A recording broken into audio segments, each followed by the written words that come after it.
India में बदलेगा नियम, अब स्पेशल टेस्ट से होगा सिलेक्शन। विराट की विरासत बदलने जा रही बीसीसीआई। जी हां, टी20 वर्ल्ड कप टीम इंडिया ने जीत लिया है, हर तरफ जश्न का माहौल है। लेकिन अब टीम इंडिया से जुड़ी एक बड़ी खबर आ रही है और यह बड़ी खबर है टीम इंडिया में होने वाले सिलेक्शन को लेकर।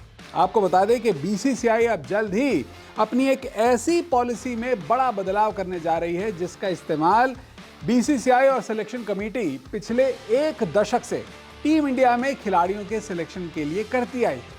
तो आखिर क्या है ये नया नियम जिसकी बदौलत अब टीम इंडिया में होगी खिलाड़ियों की एंट्री? कैसे अब बीसीसीआई ने विराट कोहली की इस विरासत को बदलने का फैसला कर लिया है? चलिए अपनी रिपोर्ट में आपको बता देता हूं। तो सूत्रों की माने तो टीम इंडिया में सिलेक्शन के लिए अब करीब एक दशक से चली आ रही एक खास पॉलिसी को बीसीसीआई जल्द ही बदलने वाली है।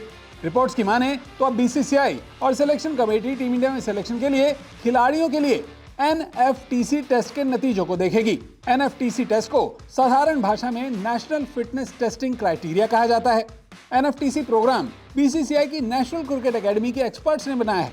आपको बता दें कि इस टेस्ट की खासियत अलग उम्र के खिलाड़ियों के लिए अलग फिटनेस स्टैंडर्ड्स हैं, जिसमें सभी की फिजिकल स्ट्रेंथ, कंडीशनिंग और परफॉर्मेंस पर फोकस किया गया है। सूत्रों की माने तो टीम इंडिया के कई अहम खिलाड़ियों के बार बार चोटिल होने के बाद इस तरह के फिटनेस प्रोग्राम को बनाने की जरूरत महसूस की गई। रोहित शर्मा के टीम इंडिया का कप्तान बनाए जाने के बाद उन्होंने ही कोच राहुल द्रविड़ की सहमति से टीम में सिलेक्शन के क्राइटेरिया को बदलने की बात कही थी। ऐसे में एक तरह से इसे राहुल द्रविड़ और रोहित शर्मा के प्लान को मंजूरी भी कहा जा सकता है।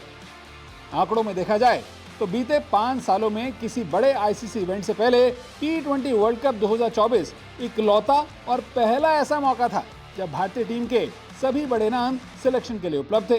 अंग्रेजी अखबार टाइम्स ऑफ इंडिया के मुताबिक एनसीए में एक दस्तावेज मौजूद है जिसमें साफ साफ और स्पष्ट रूप से मेंशन किया गया है कि अकेले कोई भी फिटनेस टेस्ट खिलाड़ियों के लिए सिलेक्शन का क्राइटेरिया नहीं है।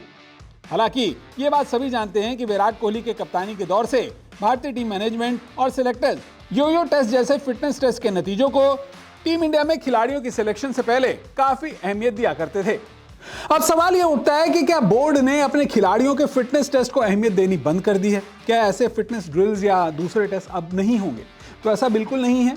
इन टेस्ट की अभी भी अहमियत है और आगे भी इन टेस्ट को ज़रूर बीसीसीआई के जो फिटनेस प्रोग्राम में जो फिजियोज हैं, जो ट्रेनर्स हैं, वो आगे भी जारी रखेंगे। लेकिन फ़र्क सिर्फ इतना है कि अब बीसीसीआई को ये बात समझ आ गई है कि जो खिलाड़ी बार बार घायल हो जाते हैं, चोटिल हो जाते हैं, इंजरी प्रोन हैं, उन्हें ऐसी चोटों से बचाया जाए। भारतीय क्रिकेट के इतिहास में ऐसे कई मौके रहे हैं जब कई अहम खिलाड़ी ऐसे फिटनेस ड्रिल्स के चलते या फिर किसी भी वजह से बार बार चोटिल होते रहे हैं। हाल फिलहाल में देखा जाए तो श्रेयस अय्यर ऐसे खिलाड़ी हैं जो कि अक्सर चोटिल होते आए हैं। हार्दिक पांड्या ऐसे खिलाड़ी हैं जो कि अक्सर चोटिल होते आए हैं। तो ऐसे अहम खिलाड़ियों को जो कि इंजरी प्रोन है उन्हें ऐसे स्ट्रिक्ट फिटनेस ड्रिल्स में डालना या झोंकना सही नहीं है। यही बात अब फिटनेस ट्रेनर्स को समझाई गई है और इसके साथ ही अब एक प्रोग्राम और तय किया गया है जो कि परफॉर्मेंस प्रोग्राम है। यहाँ पर फिटनेस के साथ साथ जो परफॉर्मेंस प्रोग्राम है उस पर भी बीसीसीआई का काफ़ी ज़्यादा ध्यान रहेगा। अब ये एनएफटीसी है क्या, अब इसमें और दूसरे टेस्ट में फ़र्क क्या है,